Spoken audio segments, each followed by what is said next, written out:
Good evening, good evening. Sorry, I was slightly late. I was having trouble finding the go live button. So, welcome to the Care in View, the only online weekly free social care chat show aimed at elevating, educating, and celebrating all things social care. Before I forget, please don't forget to hit the like button, the subscribe button on whichever platform you're watching, just to stay up to date with all our latest episodes.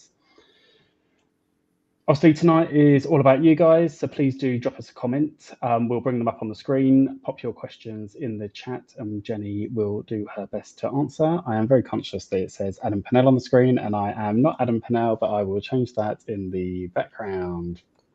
And you can find out more on our website, www.thecaringview.co.uk.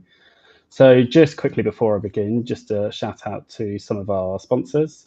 So first of all, we've got Prosperwell, the UK's leading digital marketing agency. We've got CBAT, Care Business Associate Training. Attis Care by Attis Insurance, the comprehensive care and proactive risk management company. We've got Log My Care, Health Automated, Florence, who I know Adam has spoken about numerous times in terms of covering shifts and training, also do a lot around e-learning now. And we also have InLearningment and UK Care Week.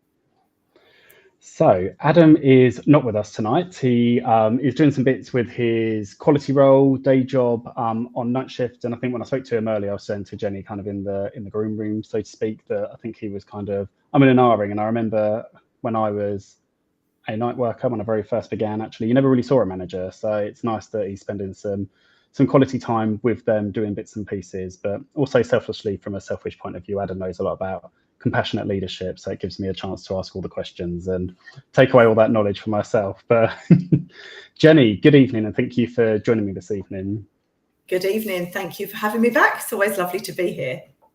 I'm pleased we are live. There was a moment there in the background that I thought, I don't know if we're going to go live. Can't find the live button, but we got there. We did. Jenny, for anybody that doesn't know you, I know you've joined us before, but are you able just to introduce yourself and just let everybody know who you are and where you're from?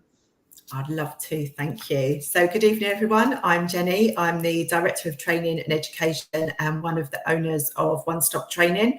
We're a really small little health and social care training business, and we've been going for just over a year now. And yeah, we do all sorts of types of training. We do a lot of Oliver McGowan, a lot of safeguarding, a lot of compliance training, a lot of leadership training. And it's always a pleasure to come on here and get on my soapbox about all of the things that are important to me in social care. So yeah, thank you for having me back. No, thank you very much for giving up your Tuesday evening and kind of coming to talk to us. So this evening's about compassionate leadership. So obviously the first question's got to be, what is compassionate leadership? For anybody that doesn't know what it is, and I think I spoke to you very briefly before, actually, when I was kind of putting together some questions for this evening and looking into it, it's not something that I'm really au fait with in terms of knowledge. I did recognize myself in a lot of it, but it wasn't something that I would think, oh, that's that. But yeah, for anybody kind of new to the subject, what is compassionate leadership? Lovely. So it's fairly straightforward, as most things in leadership are. The more we try and make things complicated, the more we tie ourselves up in knots. And it's really about being mindful in the way that you lead people. So if we break it down into stages, there are sort of 4 key elements, and they kind of go in a sequential order so that you get the right outcome. And we can talk about each of those in detail if that's the way that this conversation unfolds.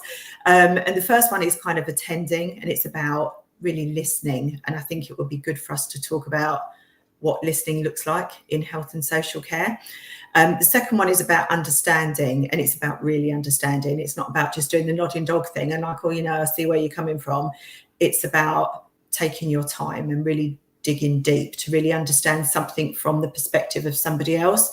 And we all know the challenges of different perspectives, but it's about really sitting with that person's perspective and understanding it from their perspective as opposed to your own. Then it's about empathizing, and empathy is very important to me. I'm a really strong empathetic. And one of the offsets of that is it makes emotional intelligence really difficult, because often I empathize so strongly with people, I get completely overwhelmed by their own emotions. So the first thing I'll say is an area I'm constantly working on. But the empathizing is obviously sort of seeing something from the person's perspective as if it was happening to you, really putting yourself in their shoes. And the last bit is about actually the steps that you take to help somebody. And that's the bit where we're really thinking about compassion and all of those things. If you have that as an approach, that's kind of, in a nutshell, very bluntly, what compassionate leadership is about. Does that make sense? It does, yeah. And I've just written those 4 because I think it would be good to come back to them. So why do you think, obviously you do a lot of training as well, why do you think when you do kind of like a leadership course, or you do maybe your health and social care qualification or your leadership management qualification, don't they necessarily talk about compassionate leadership? Because when you were talking about those 4 different aspects, in my head I was thinking, when did compassionate leadership very first come around? It's probably been around for years, but it's not something that we're either taught or we really talk about as a leadership style. Absolutely. And it's something that really should sit across most leadership styles, because everything that we do is flavoured by who we are and also the circumstances that we're in, isn't it? I mean, I'm sure you yourself, like me, you've managed a lot of different services, and sometimes the type of leader that you are in one service might be a little bit different from the type of leader you are in another type of service, depending on all of those factors, including things like the organisational structure and values and what your role is and all of those things. But the idea is that you should be able to be a compassionate leader no matter what you do, because it's about the approach that you use as opposed to what your personal style is. And of course, there will be some leadership styles that lean more away from it, and other leadership styles that lean more into it.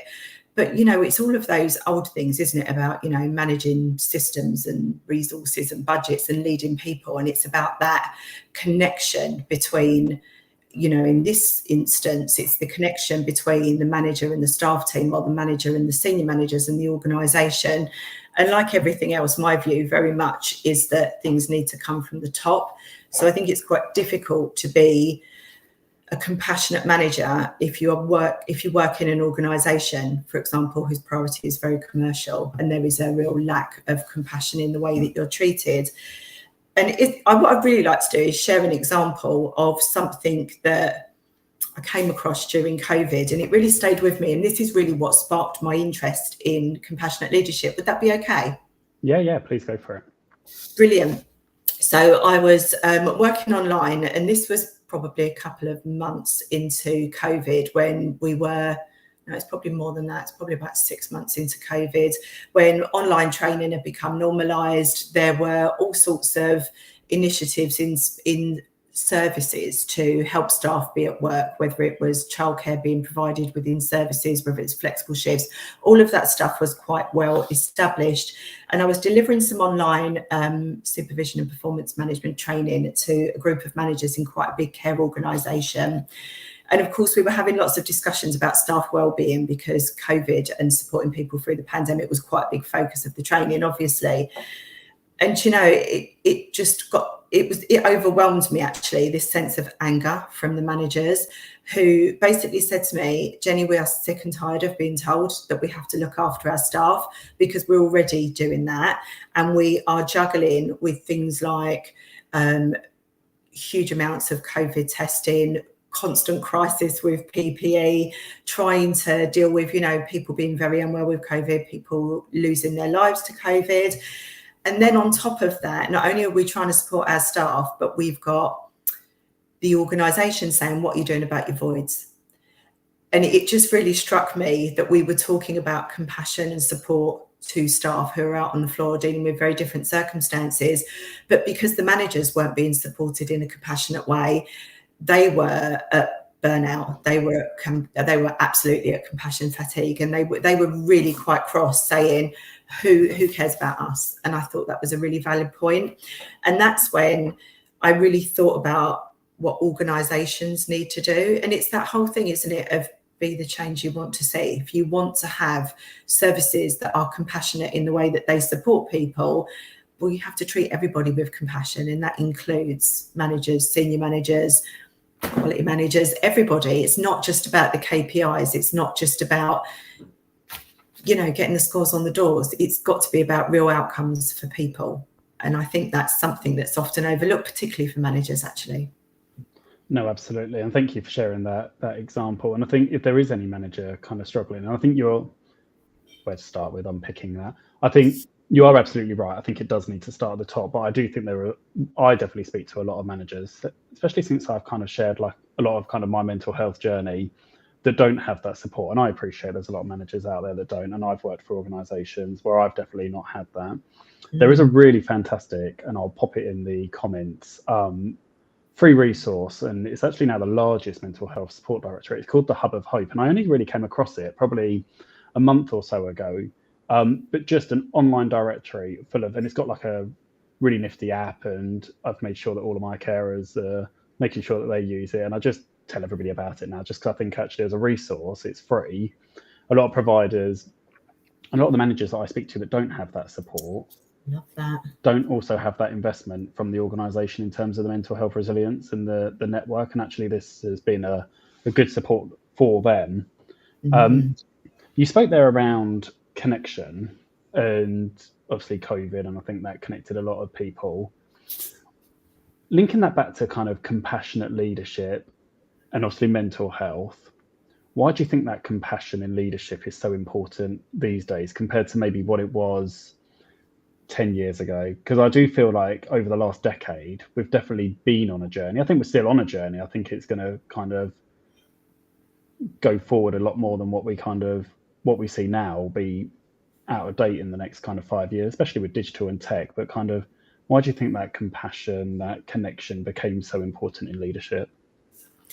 I think because as a society, we've got so much better at having the hard conversations. If you look at, Me Too, Black Lives Matter, those big kind of campaigns, I think it's really highlighted the need to spend time being a person with another person and making sure that we are really being honest with ourselves about things like inclusion.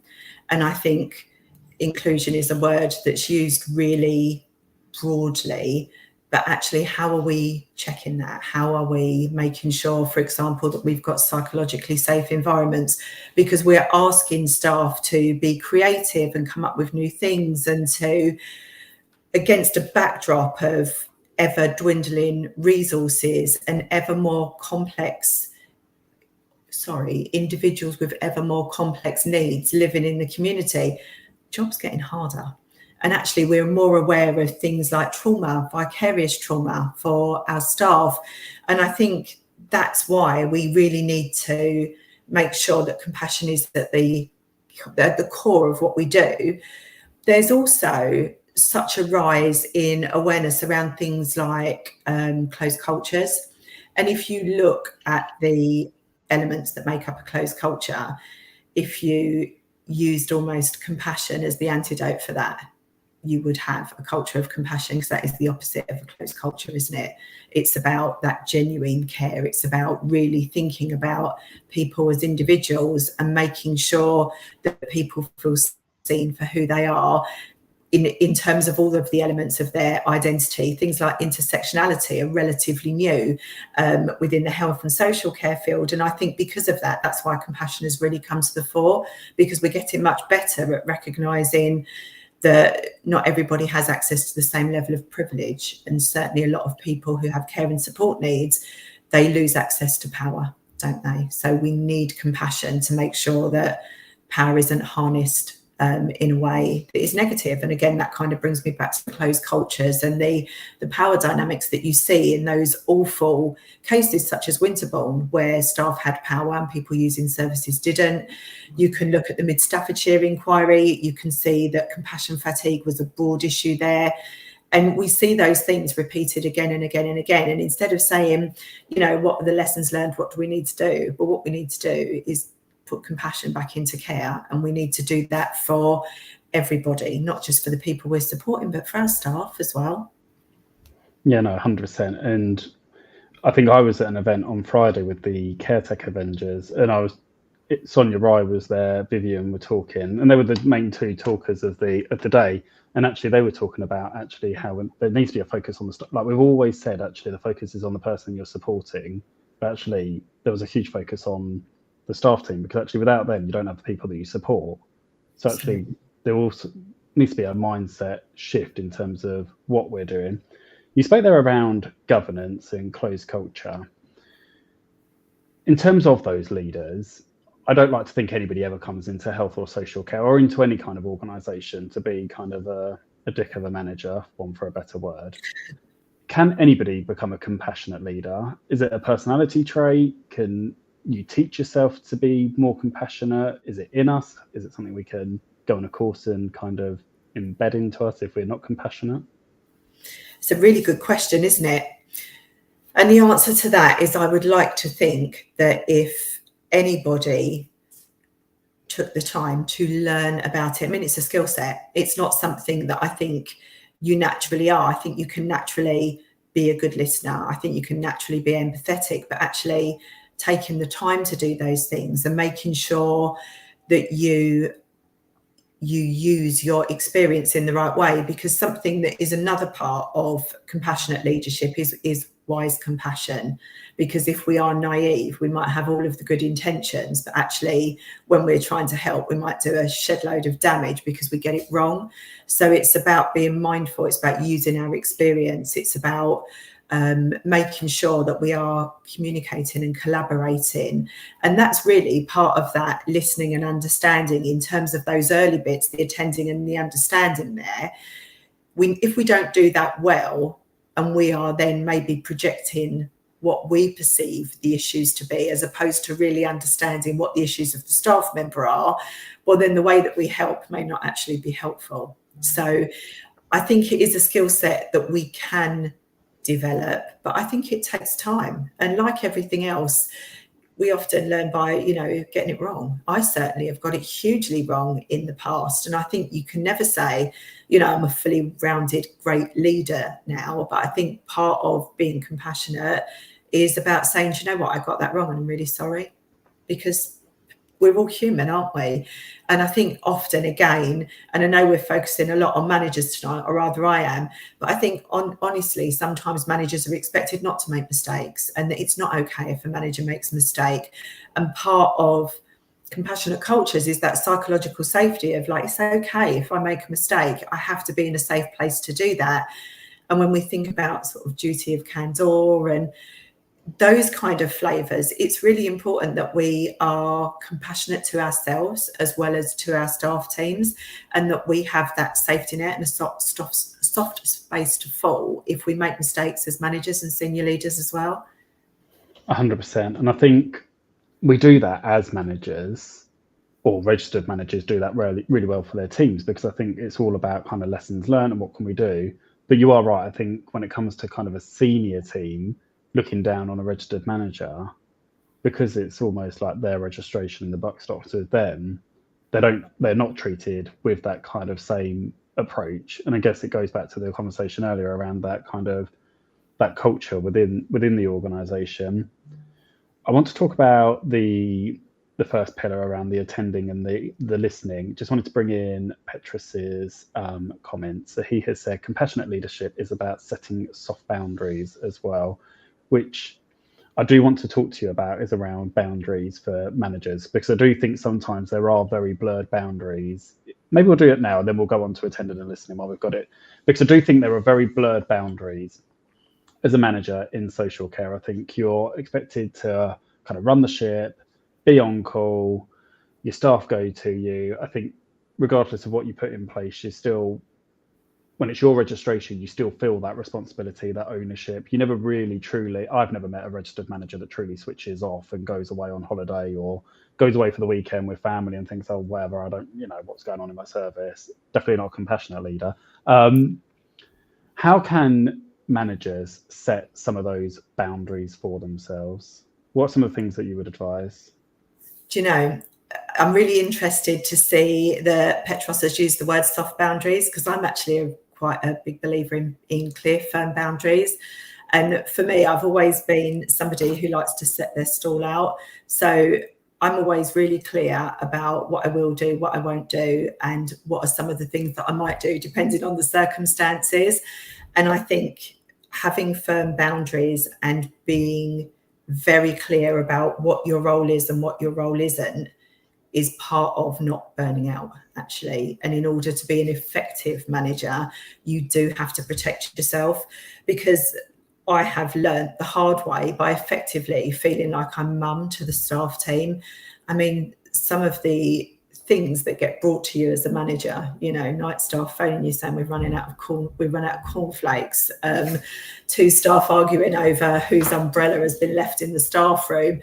These are not things that managers should be dealing with. And I think it's very easy, if you make yourself indispensable to a service, that you end up almost like micromanaging, because the answer to everything is, oh, let me phone Jenny, or let me phone Mark, or let me phone whoever.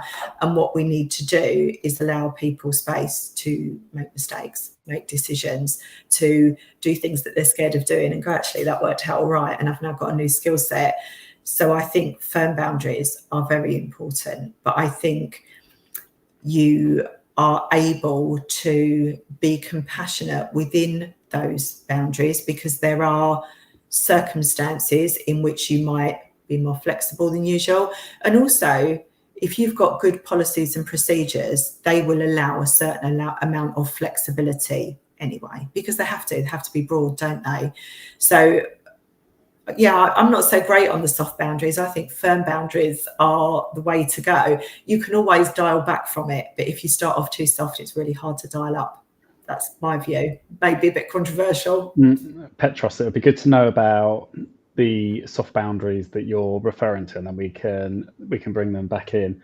I was laughing, Jenny, when you spoke about cornflakes, because on my wedding day, I had a phone call. I was managing a service at the time, and there was no deputy, so it was just me on my own. So they used to ring me for it. But yeah, I had a phone call on my wedding day. We've run out of toilet roll, and I was like, I don't know what you want me to do, because I'm about to walk down an aisle in about 20 minutes, and there's no way I can drive to the service with some toilet roll. So someone was going. But I was 21 when I got married.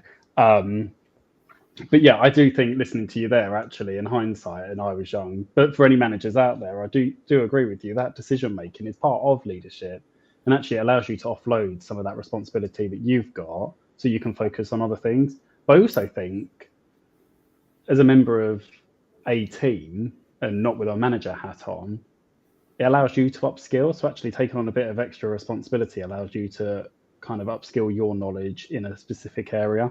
Petros has come back and said, by soft, I mean sometimes a hard, so to speak, no is not letting people reiterate or maybe explaining. I think Petros means hard, but he doesn't want to say hard, so he's going with soft. But yes, the compassionate leader in him. Do you know what it is? It's because we all talk about the soft skills, isn't it? Yeah. And actually, you can have soft skills, but still be quite clear about where your boundaries are and what you will do and what you won't do. I mean, it's really important that your staff know that you are on their side and that you will defend them to the death. But they also need to know that you will manage them, and that you will manage their concerns, and that you'll take it seriously. One of the things that compassionate leadership is not is weak management. And that's almost like the misconception. In fact, there was a huge study done. I think, let me find it. I think it talked about 35,000 leaders who took part in this survey, and 92% agreed that compassionate leadership was important or very important. So clearly, a lot of people feel that it's really important. But then when they were asked about what the barriers were, a lot of them said, oh, I'm worried that kindness could be construed as weakness, which is an interesting one. And then they said, well, we don't really know how to do it, because actually, what does it mean in practice? And I think it's about understanding the difference between sympathy, empathy, and compassion. And, you know, as a compassionate leader, if one of my staff came to me and said, you know, I really feel that this isn't working well in the service, or, you know, maybe something is upsetting them in a service, because I'm compassionate, because I'm attending in that I'm listening and I'm understanding from their perspective and I'm empathizing, I'm going to do something about it. I'm not going to sit back and go, oh, we'll see how it goes. I'm going to be on that because firstly, I've got the firm boundaries, but secondly, compassion is about action. It's not just about going, oh yeah, sorry, that's a bit difficult, never mind. It's actually about compassion is like the doing word, it's the verb. If we just sit there and say, I'm really sorry you feel that way, well, that's no help, is it? And it's about using your leadership role to drive the change that's needed. Because as soon as we start having staff who don't feel heard, don't feel listened to, don't feel that they're taken seriously, don't feel that changes are made on the back of their ongoing and legitimate concerns, morale's going to go down. You're going to see an increase in turnover. And, you know, that old, what's the word, saying, you know, your staff are either your biggest asset or your biggest liability. Ain't that the truth? Yeah. No, 100%, 100%. And I wonder whether that whole kindness being seen as a weakness comes from that old school management style. And as you were talking, I was thinking about, I once did, you know, like the color wheel where you do like your leadership and it gives you like the colors, and green's like caring and red's like your very tough kind of management. Obviously green came out, not that I was surprised, green came out on top for me. Obviously I like to think I'm a very caring person, like that's why I work in social care. But I think there was at the time conversations around whether you should be green as a manager, whether you should be red as a manager, or what that looks like. And obviously there's blue and yellow in between. But even back then, there was conversations around actually should you probably should be a red as a, especially in kind of like my level of role, should be a red. Actually, no, you can be a caring manager, but still, you know, lay out the boundaries and bits and pieces and everybody. And but yeah, and I just wondered whether it does come from that kind of old school leadership, dictatorial kind of approach. Because I think we still think of that when we think of management, even though, and it's probably because we say management and managers as opposed to leaders and leadership, because it doesn't flow in terms of workplace as much. Absolutely. And I don't know about you, Mark, but when I was first a new manager, I felt like I had to be all things to all people, and I couldn't say that I didn't know. And, you know, I had to get it right first time. And I think sort of the more I became experienced, and I think it is the only thing that you can learn by experience, the only way you can learn this is by experience, is that you can still be who you are with your personal qualities and attributes, even when you're doing something horrible, like ending somebody's contract. You don't have to be aggressive. You don't have to be horrible. You don't have to be confrontational. You can do it in a compassionate way and still get the outcome. Because I do think that you have to be true to yourself. In social care, we don't put on a uniform, and you know, we do bring to work a professional skill set, but very much you bring who you are. And that's something that is really important to me, is that when I come into work, I bring all of who I am, the things that I love, the things I'm interested in, the things that I've learned, because that's what helps me have real conversations with people and connect with people and share things about myself appropriately and learn things about others appropriately, so you're forging those real connections. And it's important to be authentic to who you are. And I think you can be authentic and still do the tough things. No, absolutely. And I think as a manager, it is hard, and it kind of takes us full circle to the beginning of the conversation. And I think as a registered manager, it's even like it is a lot. I speak to friends that are managers, but not in social care, and they have so much wraparound support from kind of other managers within the organisation, just because they're normally a large corporate sector. But I think as a registered manager in social care, it's a very lonely place. I think you're trying to balance that kind of managing your team versus you need to cover the shifts and the rotas. And even if you've got a deputy in the senior team, you've still got a lot of that responsibility on you. And I think all of us have come, 99% of us have come from being a carer up. So actually we know what it's like to have some of those managers that we don't necessarily want. So then to try and be the manager that we wanted whilst trying to balance it with the expectation that we think organisations should want, it's a lot of pressure. And I think just listening to you there, I've always just found that you just have to be honest to yourself. And I was talking to somebody earlier about how I once got pulled in because I was too honest. Like, I don't think you can be too honest. I'd rather get pulled in for being too honest than not being honest at all. Yes. But and like you said, like actually when you're dismissing a member of staff, it's still a staff member at the day. And I don't think anybody in any role comes to work to do a bad job, even if they are the worst staff member you've ever employed. like there's something going on, whether it's mental health, whether it's lack of training, whether it's just not the right job for them. But ultimately, when you dismiss somebody, you still got in the back of your mind, how are they going to pay the bills? How are they going to support their family? When will they get another job? Like, you've got all that going on.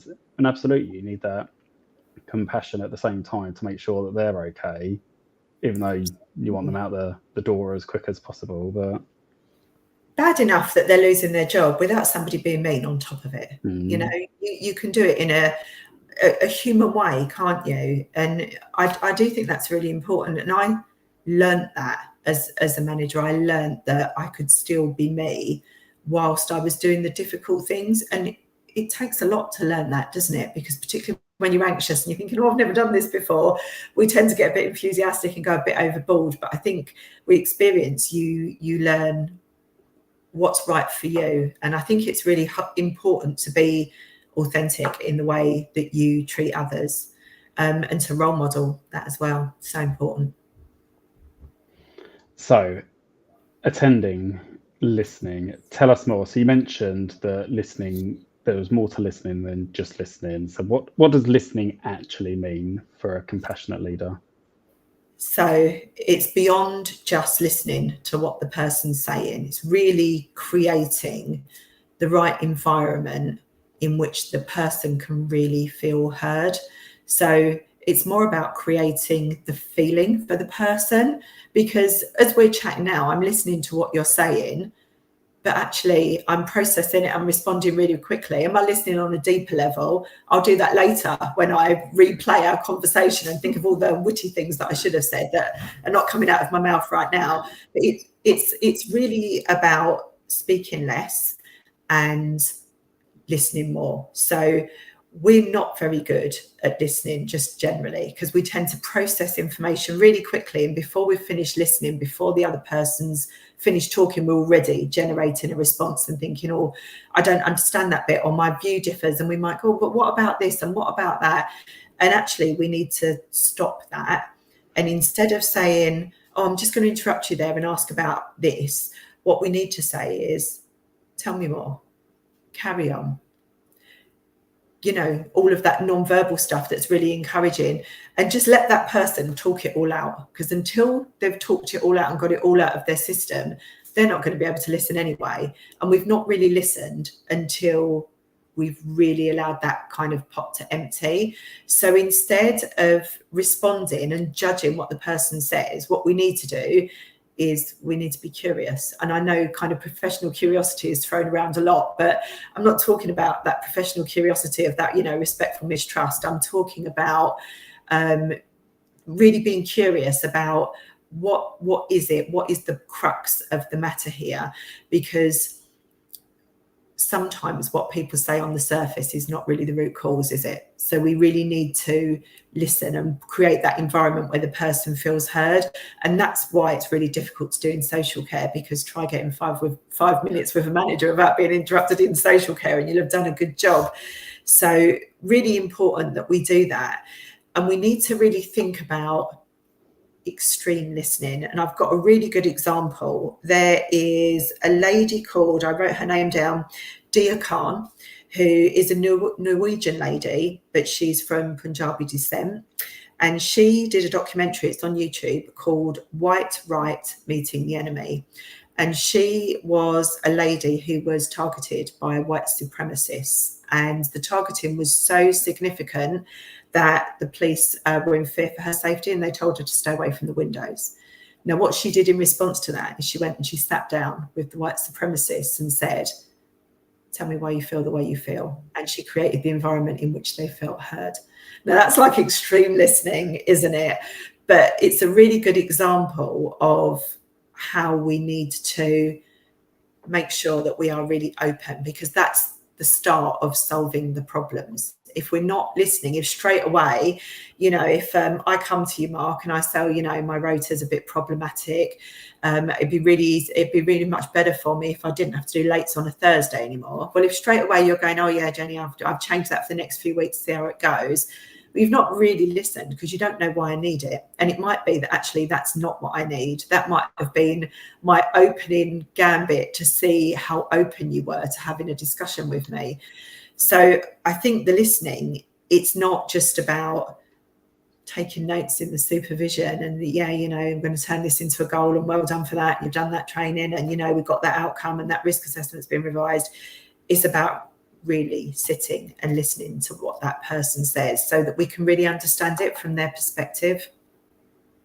You almost need to, dare I say it, get rid of your laptop, your computer, your pen, your paper, whatever you've got, and just, I don't know, you almost need to just go for a walk with somebody and just have that conversation with them.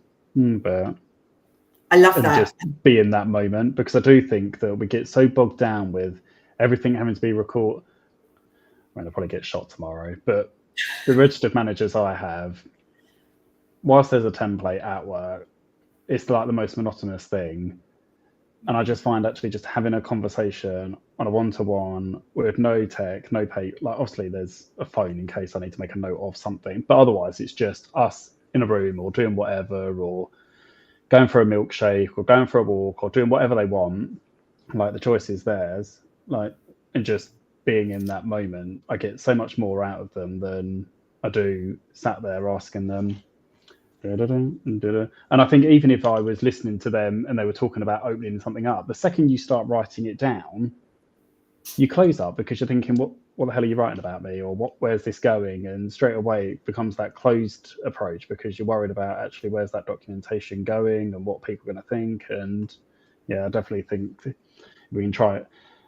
I say we can try and get away from keeping those records. God, I'm definitely not advocating that in social care because you'll all have the CQC on your backs. But there's definitely an element that we need to put it down and remember to come back to it once we've had that moment with a member of staff or whoever it is. Definitely. And I love that. Like you said, they can go for a walk or go for a milkshake. The choice is theirs. Straight away, you're abdicating the power in that relationship. And that's so important, isn't it? I think as well, it's just what makes them feel comfortable. Because I know that I've only got 2 managers underneath me, and then they've got the team underneath them. They wouldn't ask me for a supervision unless they really wanted one. It's normally me saying, right, we need to do a supervision because we've got to tick it off the box, and it's like the tick box exercise thing. So I know that when they come to me and they want they generally need to talk about something. So actually, to be able to make it as open and I always think taking something off site is a lot better than being on site, because I think then if emotions run high, whether that's just because they're angry or upset or whatever's going on and they just need a moment, or they need to then go home, or they don't want to go back into the office, like they've got that without anybody else kind of noticing and seeing. And I think sometimes in social care we've become very tick boxy and we forget the people. But I think there's probably thousands of managers out there right now thinking, no, we have not. And I do think we do a bloody brilliant job with staff. But I think there's probably a lot of people that are thinking, oh, actually, no, we do document everything as they're saying it. And how does that kind of impact on that conversation? Do you know, just listening to you though, Mark, I can hear your experience there. Because if I was somebody that was new to management and new to supervision, I wouldn't know that somebody might get upset. I wouldn't know that they might need to go home, or that they may not be ready to go straight back into the service. That's the wisdom there, isn't it?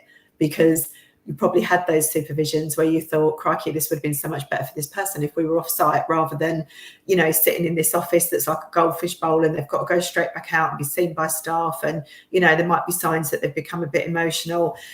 And that's, really got a sense of compassion there, that you are preparing so that if somebody is really venting, and they might not even be upset about something, they might just be exhausted. I mean, I'm a big crier when I'm tired, because it's just like cry it out and then have a sleep. And I think that's not necessarily a bad thing. Because we work in social care, we do care. And of course, awful things do happen at work. People sometimes don't survive the things that we're supporting them through, and it is really hard. And I think it's important to make space for that. No, absolutely. And I think sometimes we don't when I reflect back to what I would improve if I was managing a service again as a registered manager, I think those debriefing sessions, when there's been conflict, either with team members or if you've had it with, the staff member and somebody they're supporting, or if challenging behaviour, actually those debrief sessions of being heard and held, and I would definitely do different, because I think actually in social care, I think the NHS do it really well. I think the lessons learned that come from that and how they do those, the structure is there really well embedded. But I definitely don't see people talking about it as much as we should in terms of what that looks like. And I think I was following a case in a care workers group chat earlier. They were talking about it, ironically, about that they felt that they just couldn't talk to anybody and something had happened, and they'd obviously gone home and then it offloaded onto family time and caused an argument with the partner. And you could just see how it was spiraling kind of out of control. But that debrief is so important, isn't it? And I think it's important to structure it well, because again, if we think about being compassionate, it's really easy to be wise after the fact. And it's so important that we say, do you know what you did at the time, you did with the knowledge that you had at the time. And I think in terms of managing the team response, teams can be really judgy, can't they? I would have done that different, and I would have, said this, or I would have said that. And actually, unless you were the person who was up against it in the moment, we need to be compassionate to each other, and it's okay if we make mistakes and get things wrong. And we can learn when things don't go well, but we can learn when things do go well and replicate and do more of that. And it's about there being space for all of that. And that's why compassionate leadership is so important. But it's also why the firm boundaries are so important, because we're not having any of that judgy rubbish going on in this service. We are all going to support each other as a team. Is really important. It's one of the cornerstones for me. And that needs to be embedded by the manager, with a zero tolerance of gossip, bitching, narkiness, all of that. It's like the death of a team relationship, isn't it? No, absolutely. And I think you spoke there about space. And I definitely think my advice for any kind of manager that is looking at what they could do is you do need to carve out some time in a diary to look at this and to also reflect, because I think sometimes you could be listening now or watching it on playback, and then your diary, you just won't do anything with it because the diary tomorrow will be so busy that it just then gets forgotten and goes on the back burner. But actually, if you can carve out some time next week, or even if it's next month, actually it just gives you time to kind of process that information. And it doesn't even need to be, that long. It could be half an hour, just something that you can kind of, and like you just said, it can be something that you've done really well or something that hasn't gone well, and how can you improve on that or do more of it. And share it with your staff team.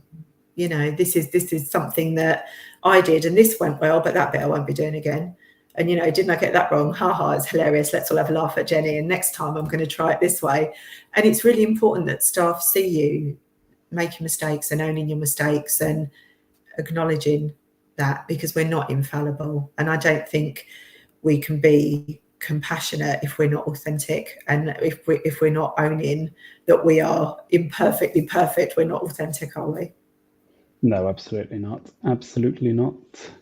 So any other top tips, Jenny, that you can think of? Anything small, any little actions that somebody could do that they could then help to show their team that they're more compassionate, something they could put into place within their service? I think working alongside your staff. I know it's a bit of a old chestnut, but putting on the gloves, putting on the apron, being out there, doing the early shift, doing the late shift, maybe doing the night shift if you're really up for it. Showing that you can walk the walk and talk the talk, as well as expect other people to do it. I think that's really important.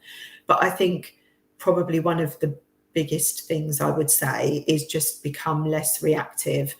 And, I think those of us that have worked in social care a long time, we try and be very efficient, and we can become quite reactive. I think a lot of care is reactive because it's the nature of the job a lot of the time.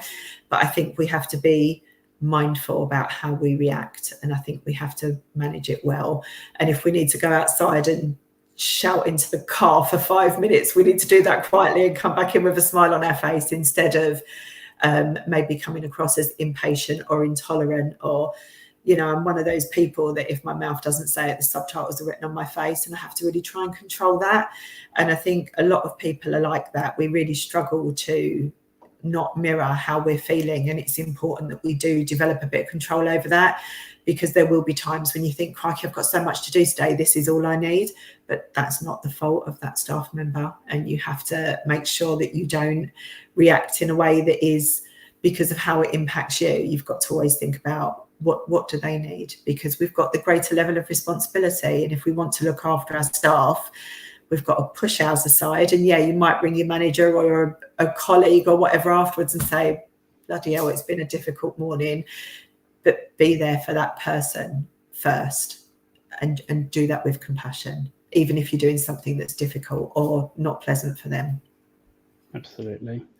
Got a couple of comments. So Petros has put, I feel like in a group therapy, joking, of course. I think it's around vulnerability. I read this and I did write down vulnerability, because I do think as a leader, there needs to be an air of vulnerability to you, so that your team know that actually you're just one of them. Like, and I think COVID taught me that. I think actually you're just all in it together, and like sometimes days are really good, some days are really crap, and actually you share those together. Leila has put, hi Jenny, could you say a bit more about structuring a debriefing session? Yes, in fact, I've got a resource that if I can share it with you, Mark, after the session, we can perhaps share it to the chat. I'll need to dig it out because I didn't really realise we were going to be talking about debrief tonight, but it is, of course, an important part of it. I think it's really important to structure it appropriately with a clear beginning, middle and ending. And I think it's important that we think about who is leading the debrief and who is involved in the debrief, because sometimes it might need to be one-to-one, and other times it might be something that you do as a team. You can almost kind of blend it with group supervision if it's appropriate to do that, or a thematic supervision. But again, we need to think about what the context is and what it is we're doing. But I think I probably would encourage people to use a resource, not in terms of having it slapped on the table in the middle of the room, but in terms of creating that structure, because I think it's very easy to skip a step. And I wouldn't want to kind of go into too much depth without looking at the model. It's a resource that I created some years ago, but I think it's really helpful in terms of getting that reflection in. And I think one of the main things we have to be careful about in terms of debrief is things like unconscious bias, because I think it's really easy for that stuff to creep in if we're not careful. But yeah, I will share a tool afterwards if that's okay, because it will be a lot more comprehensive than I will be. Yeah, no, thank you very much. And Leila, if you get in touch with me, I know you're on YouTube. If you either drop me an email on the Caring View email, or find me on LinkedIn, and then once I've got it from Jenny, I'll share that with you. And Petros has put, this is why even managers need at least shadow care staff before they start in the job. I've seen CEOs shadowing services sometimes and found it really nice in many different ways. Absolutely. I think I don't understand how there are organisations, in any organisation, not just care, how you can have somebody at a kind of a senior level that doesn't actually understand what's going on underneath them, or not have an understanding of some element underneath them. It just seems a bit strange to me. But I have a story about that. Have I got time? Go on. Yeah, you have. You've got 6 minutes. Perfect. I can do it in 6 minutes. So this was many years ago. I was an area manager in quite a big care organisation, and once a week I used to have to go in with the director of operations and director of finances, and I had to answer to my services in terms of their budget, where there'd been overspends on staff and things. And one of the services had somebody who was really quite unwell in terms of their mental health, and was offering some quite big behaviours of concern, and we'd had to put additional staff in to kind of support that. And the director of finance said to me, Jenny, this service is really overspent. And I talked to him about the risks within that service and how we needed to make sure that it was safe for people living there and safe for the staff, because what he wanted me to do was top and tail the shifts. And of course, that meant that the staff coming on shift would miss handover. And of course, that just creates huge risk for everybody. So I said no.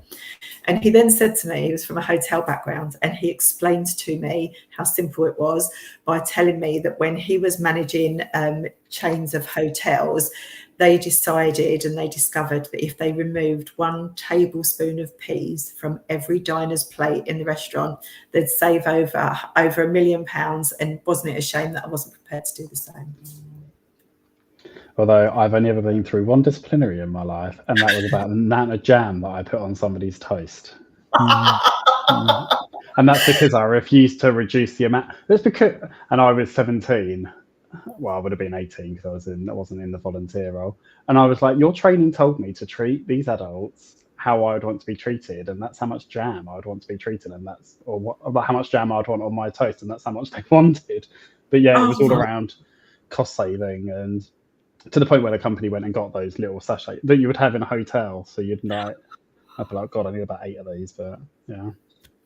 Yeah, and let's bring, we're thinking about the hotel model. Let's bring in things from an actual hotel just to reinforce to the staff that, crikey, crazy, isn't it? Jenny, before I let you go, you've obviously given up your Tuesday evening to be with me, which I'm very grateful for. But do plug yourself. Please do plug One Stop Training. I will share your website whilst you do it. Where can people find out more about you, about compassionate leadership, other training? And then I've got one other point for you to mention. Lovely. So we are just at the point where we're about to launch our leadership suite. Compassionate leadership will be within the suite, and we've also got digital leadership because that's something that's really important as well. But we've got a really broad leadership suite. Alongside that, we do all sorts of other training. So do look on our website. We do both open courses and private cohorts. You can download our course list and some of our brochures. Please also feel free to connect with me on LinkedIn. We're not a once and done at One Stop. When we become learning partners with an organisation, we always stay in touch. In fact, today I was on the phone with a manager that I taught on a course a few weeks ago. She wanted to have an in-principle conversation about something that was going on in her service, and it's lovely to do that. We do a little bit of consultancy in addition to training, so whatever your needs are, do reach out. We would love to hear from you guys. Thank you very much. And the other thing that I wanted you to mention was just the Oliver McGowan training, because I see it so often in some of the forums, on the WhatsApp groups, around people struggling to kind of comprehend. But that's obviously training that you also offer, isn't it? Yeah, absolutely. I'm fortunate enough to be a lead trainer. So we've got our own team of facilitating trainers and our own team of co-trainers. We are actually, as an organisation, a majority neurodivergent group. So we've got 12 in our Oliver McGowan training team, and I'm the only person who doesn't have lived experience within that team. So we are quite unique. We've also got the Skills for Care accreditation. We're one of, I think, 9 organisations in the country that's got that for our Oliver's training. So anybody that's interested in Oliver's training or the Train the Trainer, do reach out. We would be delighted to connect. And we offer open courses for that as well, if we've got small organisations that don't want a whole cohort. Thank you very much. Any final words of wisdom, Jenny, before I let you enjoy the rest of your, I was going to say sunny Tuesday evening, but it's not so sunny, but at least it's still bright. Thank you. I would always say, remember why you came into the job. And if you're not a compassionate person, you wouldn't be here in the first place. And remember that compassionate leadership isn't weak leadership. It's all about advocacy and understanding people's positions, empathizing, and then taking positive steps to resolve the challenges. So be brave, be compassionate, because that's what social care needs. Thank you very much. And to everybody that has joined us tonight and been in the questions and the comments box, thank you very much for joining. Jenny, thank you once again for giving up your evening. And until next week, good night.